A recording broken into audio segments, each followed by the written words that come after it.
ngasi thodok asigi wari asi Gwalior da thokhiba thodok amani. Gwalior gi manung chana leiba Bori Bulia gi manakta April gi tang mari 2024 gi ayu angan bada miyoi amagi asiba hakchang ama lambi ki nakanda taduna leirami.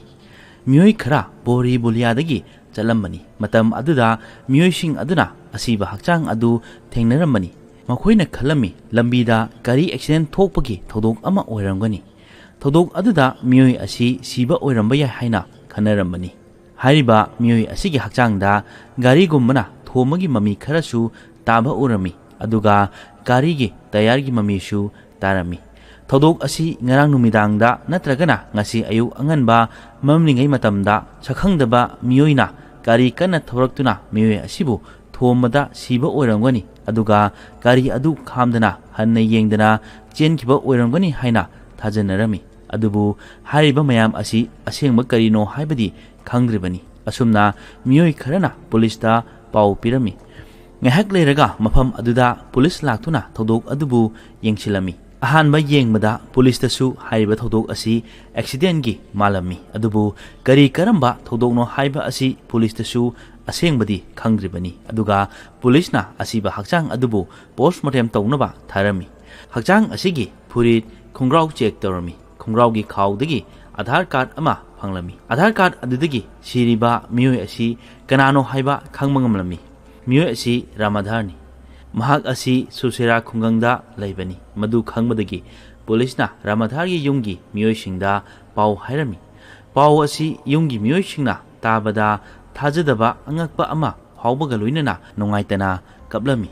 Aduga hariba thodok asi matau karamna thoklibano mahakti karisu tokidabani ana aye karisu yaugidabani hairami. Police na hariba thodok asidi accident da sibani. Accident haibasidi tamangamba nate. Adubu yungi miyoi singnadi yamna nongaitaba ama oirami.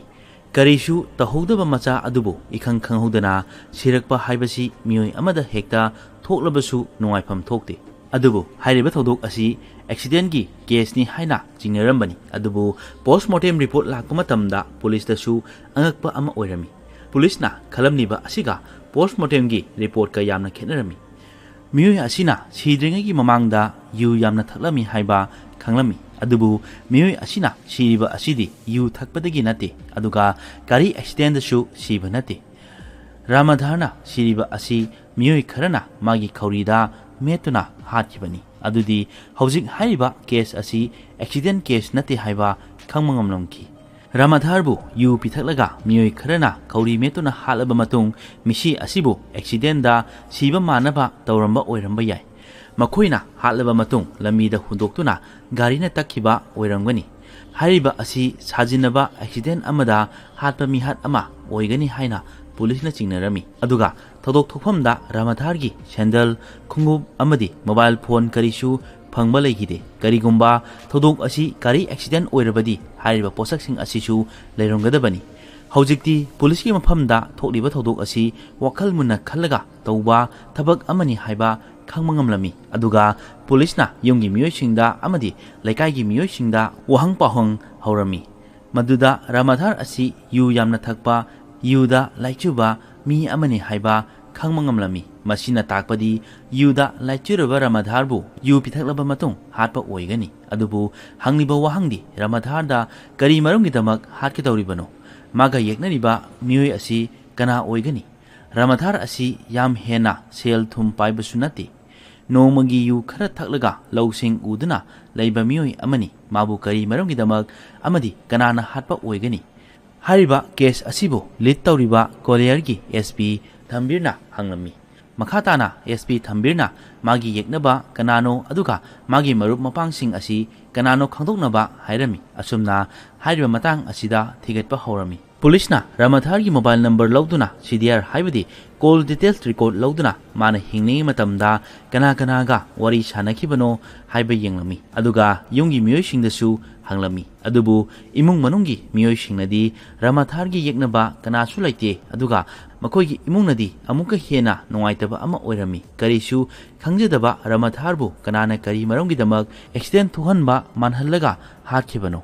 ꯍꯥꯏꯔꯤꯕ ꯑꯁꯤ ꯀꯅꯥꯒꯨꯝꯕ ꯃꯤꯑꯣꯏ ꯑꯃꯒꯤ ꯈꯨꯖꯤꯟ ꯊꯧꯔꯥꯡ ꯇꯧꯔꯒ ꯍꯥꯠꯄ ꯑꯣꯏꯒꯅꯤ ꯃꯔꯝ ꯑꯁꯤꯅ ꯀꯦꯁ ꯑꯁꯤꯕꯨ ꯀꯨꯞꯅ ꯊꯤꯒꯠꯄꯤꯗꯨꯅ ꯃꯆꯥ ꯍꯥꯠꯄ ꯃꯤꯍꯥꯠꯄ ꯑꯁꯤꯕꯨ ꯆꯩꯔꯥꯛ ꯄꯤꯅꯕ ꯍꯥꯏꯔꯝꯃꯤ ꯄꯨꯂꯤꯁꯁꯨ ꯍꯥꯏꯔꯤꯕ ꯀꯦꯁ ꯑꯁꯤ ꯌꯥꯝꯅ ꯂꯨꯕ ꯀꯦꯁ ꯑꯃ ꯑꯣꯏꯔꯝꯃꯤ ꯍꯥꯏꯕꯗꯤ ꯂꯧꯁꯤꯡ ꯎꯖꯗꯨꯅ ꯏꯆꯝ ꯆꯝꯅ ꯂꯩꯖꯕ ꯍꯣꯏ ꯔꯥꯃꯥꯙꯔꯅ ꯌꯨ ꯈꯔ ꯊꯛꯄ ꯄꯥꯝꯖꯔꯕꯁꯨ ꯃꯥꯅ ꯀꯅꯥꯗꯁꯨ ꯑꯀꯥꯏꯕ ꯇꯧꯈꯤꯕꯒꯤ ꯊꯧꯗꯣꯛ ꯐꯪꯈꯤꯗꯕ ꯑꯁꯤꯅ ꯀꯔꯤ ꯃꯔꯝꯒꯤꯗꯃꯛ ꯔꯥꯃꯥꯙꯔꯕꯨ ꯍꯥꯠꯄ ꯑꯣꯏꯔꯝꯒꯅꯤ ꯍꯥꯏꯕ ꯑꯁꯤ ꯊꯤꯗꯣꯛꯄꯗ ꯑꯋꯥꯕ ꯑꯃ ꯑꯣꯏꯔꯝꯈꯤ ꯑꯗꯨꯕꯨ ꯍꯧꯖꯤꯛꯁꯨ ꯄꯨꯂꯤꯁꯅ ꯃꯈꯥ ꯇꯥꯅ ꯀꯦꯁ ꯑꯁꯤꯕꯨ ꯊꯤꯖꯤꯟꯕꯗꯤ ꯂꯦꯞꯇ꯭ꯔꯤꯕꯅꯤ ꯑꯁꯨꯝꯅ ꯅꯣꯡꯃ ꯄꯨꯂꯤꯁꯅ ꯆꯤꯡꯅꯕ ꯌꯥꯕ ꯑꯃ ꯈꯪꯕ ꯉꯝꯈꯤ ꯃꯗꯨꯗꯤ ꯊꯥ 4ꯒꯤ ꯃꯃꯥꯡꯗ ꯔꯥꯃꯥꯙꯔꯒꯤ ꯃꯤꯡꯗ ꯏꯟꯁꯨꯔꯦꯟꯁ ꯑꯃ ꯌꯥꯎꯈꯤꯕ ꯂꯩꯔꯝꯃꯤ ꯑꯗꯨꯒ ꯏꯟꯁꯨꯔꯦꯟꯁꯀꯤ ꯑꯦꯃꯥꯎꯟꯠ ꯑꯁꯤꯁꯨ ꯌꯥꯝꯅ ꯆꯥꯎꯕ ꯑꯦꯃꯥꯎꯟꯠ ꯑꯃꯅꯤ ꯃꯗꯨꯗꯤ ꯂꯨꯄꯥ ꯂꯥꯈ 10ꯅꯤ ꯍꯧꯖꯤꯛꯇꯤ ꯄꯨꯂꯤꯁꯇ ꯊꯥꯡꯉꯩꯁꯦꯡꯅ ꯊꯧꯗꯣꯛ ꯑꯁꯤ ꯈꯨꯖꯤꯟ ꯊꯧꯔꯥꯡ ꯇꯧꯔꯒ ꯍꯥꯠꯄꯅꯤ ꯍꯥꯏꯕ ꯈꯪꯕ ꯉꯝꯈꯤꯔꯝꯃꯤ ꯍꯥꯏꯕꯗꯤ ꯂꯧꯁꯤꯡ ꯎꯖꯗꯨꯅ ꯂꯩꯖꯔꯤꯕ ꯃꯤꯑꯣꯏ ꯑꯃꯗ ꯂꯨꯄꯥ ꯂꯥꯈ 10ꯒꯤ ꯏꯟꯁꯨꯔꯦꯟꯁ ꯌꯥꯎꯔꯝꯕ ꯍꯥꯏꯕꯁꯤ ꯑꯗꯨꯒ ꯄꯣꯂꯤꯁꯤ ꯑꯗꯨꯁꯨ ꯑꯦꯛꯁꯤꯗꯦꯟꯇꯦꯜ ꯄꯣꯂꯤꯁꯤꯅꯤ ꯍꯥꯏꯕꯗꯤ ꯔꯥꯃꯥꯙꯔꯅ ꯂꯥꯏꯕꯛ ꯊꯤꯕꯗꯒꯤ ꯑꯦꯛꯁꯤꯗꯦꯟ ꯑꯃ ꯍꯦꯛꯇꯗ ꯁꯤꯔꯕꯗꯤ ꯃꯗꯨꯗ ꯏꯟꯁꯨꯔꯦꯟꯁ ꯑꯗꯨꯒꯤ ꯃꯇꯨꯡ ꯏꯟꯅ ꯃꯥꯒꯤ ꯅꯣꯃꯤꯅꯤ ꯑꯣꯏꯔꯤꯕ ꯃꯤꯑꯣꯏ ꯑꯗꯨꯗ ꯂꯨꯄꯥ ꯂꯥꯈ 10 ꯑꯗꯨ ꯐꯪꯒꯗꯧꯔꯤꯕꯅꯤ ꯏꯟꯁꯨꯔꯦꯟꯁꯀꯤ ꯄꯣꯂꯤꯁꯤ ꯑꯁꯤ ꯊꯥ 4ꯒꯤ ꯃꯃꯥꯡꯗ ꯌꯥꯎꯔꯝꯕꯅꯤ ꯑꯁꯨꯛ ꯌꯥꯝꯂꯕ ꯁꯦꯟꯐꯝ ꯑꯗꯨꯒꯤ ꯏꯟꯁꯨꯔꯦꯟꯁ ꯃꯐꯝ ꯑꯗꯨꯒꯤ ꯈꯨꯡꯒꯪꯗ ꯃꯤꯑꯣꯏ ꯀꯅꯥ ꯑꯃꯠꯇꯅꯁꯨ ꯌꯥꯎꯅꯔꯝꯗꯦ ꯃꯗꯨꯒꯤ ꯃꯇꯥꯡꯗ ꯅꯣꯂꯦꯖ ꯂꯩꯅꯔꯝꯗꯦ ꯑꯗꯨꯒ ꯍꯪꯂꯤꯕ ꯋꯥꯍꯪꯗꯤ ꯏꯟꯁꯨꯔꯦꯟꯁ ꯑꯁꯤ ꯀꯅꯥꯅ ꯌꯥꯎꯔꯝꯂꯤꯕꯅꯣ ꯍꯥꯏꯕ ꯑꯁꯤꯅꯤ ꯊꯣꯛꯈꯤꯕ ꯊꯧꯗꯣꯛ ꯑꯁꯤꯅ ꯇꯥꯛꯄꯗꯤ ꯏꯟꯁꯨꯔꯦꯟꯁ ꯌꯥꯎꯔꯝꯂꯤꯕ ꯃꯤꯑꯣꯏ ꯑꯗꯨꯅ ꯔꯥꯃꯥꯙꯔꯕꯨ ꯍꯥꯠꯂꯕ ꯃꯇꯨꯡ ꯑꯦꯛꯁꯤꯗꯦꯟꯗ ꯁꯤꯕꯅꯤ ꯍꯥꯏꯗꯨꯅ ꯏꯟꯁꯨꯔꯦꯟꯁꯀꯤ ꯌꯥꯝꯂꯕ ꯁꯦꯟꯐꯝ ꯑꯗꯨ ꯂꯧꯒꯗꯧꯔꯤꯕꯅꯤ ꯃꯔꯝ ꯑꯁꯤꯅ ꯀꯦꯁ ꯑꯁꯤꯗ ꯆꯤꯡꯅꯔꯤꯕ ꯃꯤꯍꯥꯠꯄ ꯑꯣꯏꯔꯝꯕ ꯌꯥꯕ ꯃꯤꯑꯣꯏ ꯑꯁꯤ ꯏꯟꯁꯨꯔꯦꯟꯁ ꯄꯣꯂꯤꯁꯤ ꯌꯥꯎꯕꯤꯔꯤꯕ ꯃꯤꯑꯣꯏ ꯑꯗꯨ ꯑꯣꯏꯔꯝꯕ ꯌꯥꯔꯤꯕꯅꯤ ꯑꯁꯨꯝꯅ ꯄꯨꯂꯤꯁꯅ ꯌꯨꯝꯒꯤ ꯃꯤꯑꯣꯏꯁꯤꯡꯗ ꯍꯪꯕꯗ ꯍꯥꯏꯔꯤꯕ ꯏꯟꯁꯨꯔꯦꯟꯁ ꯑꯁꯤ ꯌꯥꯎꯈꯤꯕ ꯂꯩꯔꯝꯃꯤ ꯑꯗꯨꯒ ꯏꯟꯁꯨꯔꯦꯟꯁ ꯑꯗꯨꯒꯤ ꯅꯣꯃꯤꯅꯤ ꯑꯁꯤ ꯔꯥꯃꯥꯙꯔꯒꯤ ꯅꯨꯄꯤ ꯁꯤꯃꯥꯅꯤ ꯄꯨꯂꯤꯁꯅ ꯔꯥꯃꯥꯙꯔꯒꯤ ꯅꯨꯄꯤ ꯁꯤꯃꯥꯅ ꯏꯟꯁꯨꯔꯦꯟꯁ ꯑꯗꯨꯒꯤ ꯅꯣꯃꯤꯅꯤꯅꯤ ꯍꯥꯏꯕꯗ ꯄꯨꯂꯤꯁꯇ ꯆꯤꯡꯅꯕ ꯑꯃ ꯐꯥꯎꯔꯝꯃꯤ ꯃꯗꯨꯗꯤ ꯍꯥꯏꯔꯤꯕ ꯀꯦꯁ ꯑꯁꯤ ꯁꯤꯃꯥꯅ ꯇꯧꯔꯒ ꯍꯥꯠꯍꯟꯕ ꯑꯣꯏꯔꯝꯒꯗ꯭ꯔꯥ ꯍꯥꯏꯅ ꯆꯤꯡꯅꯔꯝꯃꯤ ꯑꯗꯨꯒ ꯁꯤꯃꯥꯒꯤ ꯃꯇꯥꯡꯗ ꯊꯤꯖꯤꯟꯕ ꯍꯧꯔꯝꯃꯤ ꯑꯗꯨꯕꯨ ꯊꯧꯗꯣꯛ ꯊꯣꯛꯂꯤꯕ ꯃꯇꯝ ꯅꯨꯃꯤꯠ ꯑꯗꯨꯗꯗꯤ ꯁꯤꯃꯥ ꯑꯁꯤ ꯌꯨꯝꯗ ꯂꯩꯔꯝꯈꯤꯗꯦ ꯒ꯭ꯋꯥꯂꯤꯌꯔꯗꯒꯤ ꯂꯥꯞꯅ ꯃꯨꯔꯦꯅꯥꯗ ꯔꯥꯃꯥꯙꯔꯒꯤ ꯃꯆꯟꯅꯨꯄꯤꯒꯤ ꯌꯨꯝꯗ ꯆꯠꯂꯝꯃꯤ ꯑꯗꯨꯗꯤ ꯀꯦꯁ ꯑꯁꯤꯗ ꯃꯥꯒꯤ ꯅꯨꯄꯤ ꯁꯤꯃꯥ ꯑꯁꯤ ꯃꯇꯧ ꯀꯔꯝꯅ ꯌꯥꯎꯔꯝꯒꯅꯤ ꯃꯔꯝ ꯑꯁꯤꯅ ꯄꯨꯂꯤꯁꯅ ꯁꯤꯃꯥꯅ ꯍꯥꯏꯔꯤꯕ ꯑꯁꯤ ꯑꯁꯦꯡꯕ ꯑꯆꯨꯝꯕꯔ ꯍꯥꯏꯅ ꯆꯦꯛ ꯇꯧꯔꯝꯃꯤ ꯄꯨꯂꯤꯁꯅ ꯁꯤꯃꯥꯒꯤ ꯂꯣꯀꯦꯁꯟ ꯑꯃꯗꯤ CDR ꯂꯧꯊꯣꯛꯇꯨꯅ ꯊꯧꯗꯣꯛ ꯊꯣꯛꯂꯤꯕ ꯅꯨꯃꯤꯠ ꯑꯁꯤꯗ ꯁꯤꯃꯥꯅ ꯃꯐꯝ ꯀꯗꯥꯏꯗ ꯆꯠꯂꯝꯃꯤ ꯑꯗꯨꯒ ꯃꯤꯑꯣꯏ ꯀꯅꯥꯒ ꯋꯥꯔꯤ ꯁꯥꯟꯅꯔꯝꯕ ꯂꯩꯔꯝꯃꯤ ꯍꯥꯏꯅ ꯌꯦꯡꯂꯝꯃꯤ ꯊꯧꯗꯣꯛ ꯑꯁꯤ ꯊꯣꯛꯇ꯭ꯔꯤꯉꯩꯒꯤ ꯃꯃꯥꯡ ꯑꯗꯨꯒ ꯊꯧꯗꯣꯛ ꯑꯁꯤ ꯊꯣꯛꯈ꯭ꯔꯕ ꯃꯇꯨꯡꯗ ꯁꯤꯃꯥꯅ ꯌꯥꯝ ꯇꯣꯏꯅ ꯃꯤꯑꯣꯏ ꯑꯃꯒ ꯐꯣꯟꯗ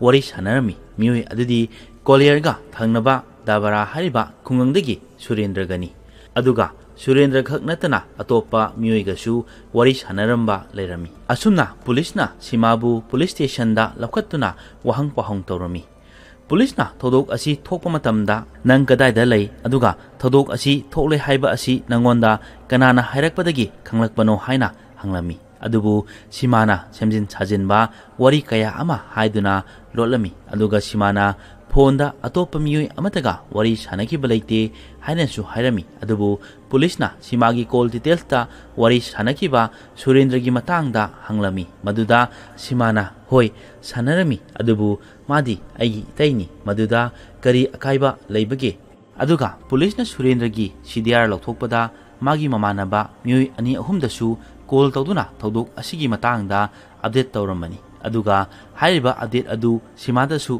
ꯇꯧꯔꯝꯕꯅꯤ ꯊꯣꯛꯂꯤꯕ ꯊꯧꯗꯣꯛꯁꯤꯡ ꯑꯁꯤ ꯃꯥꯒꯤ ꯅꯨꯄꯤ ꯁꯤꯃꯥꯅ ꯔꯥꯃꯥꯙꯔꯒꯤ ꯏꯟꯁꯨꯔꯦꯟꯁ ꯑꯗꯨ ꯌꯥꯎꯈꯤꯕꯅꯤ ꯁꯤꯃꯥꯅ ꯃꯥꯒꯤ ꯅꯨꯄꯥꯗꯒꯤ ꯂꯥꯞꯊꯣꯛꯅ ꯂꯩꯅꯤꯡꯂꯝꯈꯤ ꯏꯟꯁꯨꯔꯦꯟꯁ ꯑꯗꯨꯒꯤ ꯅꯣꯃꯤꯅꯤ ꯑꯁꯤ ꯁꯤꯃꯥꯗ ꯄꯥꯜꯂꯝꯕꯅꯤ ꯔꯥꯃꯥꯙꯔꯕꯨ ꯍꯥꯠꯅꯕꯒꯤ ꯄ꯭ꯂꯥꯟ ꯇꯧꯔꯝꯕꯅꯤ ꯍꯥꯏꯔꯤꯕ ꯊꯧꯗꯣꯛ ꯑꯁꯤꯗ ꯁꯨꯔꯦꯟꯗ꯭ꯔꯁꯨ ꯌꯥꯎꯍꯜꯂꯝꯕꯅꯤ ꯑꯗꯨꯒ ꯁꯨꯔꯦꯟꯗ꯭ꯔꯅ ꯃꯥꯒꯤ ꯃꯃꯥꯟꯅꯕ 2 ꯑꯃꯁꯨ ꯌꯥꯎꯍꯜꯂꯝꯕꯅꯤ ꯃꯈꯣꯏ ꯑꯗꯨꯗꯤ ꯅꯔꯦꯟꯗ꯭ꯔ ꯑꯃꯗꯤ ꯗꯤꯅꯦꯁꯅꯤ ꯃꯈꯣꯏꯅ ꯔꯥꯃꯥꯙꯔꯕꯨ ꯍꯥꯠꯅꯕ ꯄ꯭ꯂꯥꯟ ꯇꯧꯔꯒ ꯍꯥꯠꯈꯤꯕꯅꯤ ꯑꯗꯨꯒ ꯃꯈꯣꯏꯅ ꯄ꯭ꯂꯥꯟ ꯇꯧꯔꯝꯕꯗ ꯔꯥꯃꯥꯙꯔꯅ ꯁꯤꯔꯕ ꯃꯇꯨꯡꯗ ꯏꯟꯁꯨꯔꯦꯟꯁꯀꯤ ꯄꯩꯁꯥ ꯑꯗꯨ ꯆꯞ ꯃꯥꯟꯅꯅ ꯌꯦꯟꯅꯅꯕ ꯍꯥꯏꯔꯝꯕꯅꯤ ꯏꯟꯁꯨꯔꯦꯟꯁꯀꯤ ꯄꯩꯁꯥ ꯑꯁꯤ ꯂꯨꯄꯥ ꯂꯥꯈ 10ꯅꯤ ꯑꯗꯨ ꯑꯣꯏꯔꯕꯗꯤ ꯃꯈꯣꯏ ꯃꯔꯤꯅ ꯂꯨꯄꯥ ꯂꯥꯈ 5 ꯐꯪꯒꯗꯧꯔꯤꯕꯅꯤ ꯑꯁꯨꯝꯅ insurance ꯌꯥꯎꯅꯕꯒꯤꯗꯃꯛ ꯁꯤꯃꯥꯅ magi yum ama yolaga Ramathar gi life insurance adu yaurambani aduga simana Gwalior thadokuna Morena yum panba Ramathar gi machanupi gi yumda chatuna leirambani adubu adugi matungdasu phonda wari sanaduna thabak adu taunaba khanarami aduga Surendra hoina Ramathar bu tawsinaduna mafam amada kaurambani aduga Surendrana makhoiga kar amada tonghanduna mabu yumda thinbige haiduna purambani aduga Ramathar da yu pithaklambani Ramathar su yu thakwa pamjaramba miyoi ama oibana mana yu adubu magi control gi wangmada yu thakibani madugi khudong chaba lauraga kar aduda Narendra amadi Dineshu tonglibani makoina numidangi matamda thawriba kar adugi manungda Ramathar gi kauri metuna hatkibani adugi matungda asiba hakjang adubu Bori Buryagi lambida hundoklaba matung makoigi gari aduna thomduna thawgatlaga chatkibani hairiba thodok asi hek ubaga accident thokpa manaba tawkhibani hairiba mayam asi simana asengba loina haidoklambani Pulisna makhatana hanglami adudi Ramathar bu haliba asi chumnadagi insurance ki sel adubu phangnaba hatpara natragana atopa warisu laibra haina Ramathar asi yu yamna thaktuna yu ngauduna adum laibani aduga magi nupi sima asina miyoi kaya amaga tinaduna simagi yumda lakpa kaya ama tawrami maduda Ramatharna makhoi mayamga tinaganu haiduna thinglambani aduda natana simada phuba chaiba tawrami adugi matamdagi simana Ramathar bu hatnaba khalambani simana khak natana Surendra Narendra amadi Dineshna su makhoina tawruriba thabaksing adu masana yajarami hairiba mihan asi atai miyoi kana amatana hatnaba hairamba nati magi nupi simana sel khara hena pamba aduga simana khara hena freedom pambadagi thokiba thodok amani aduga amaromda ahenba pambadagi sel gi mayaina simagi damak leptuna Ramathar bu hatkibani makoibu pulisna pharba matungda wahang bahong kaya ama tawbada khangmangamki adudi simana matang kuirabagi mamangdagi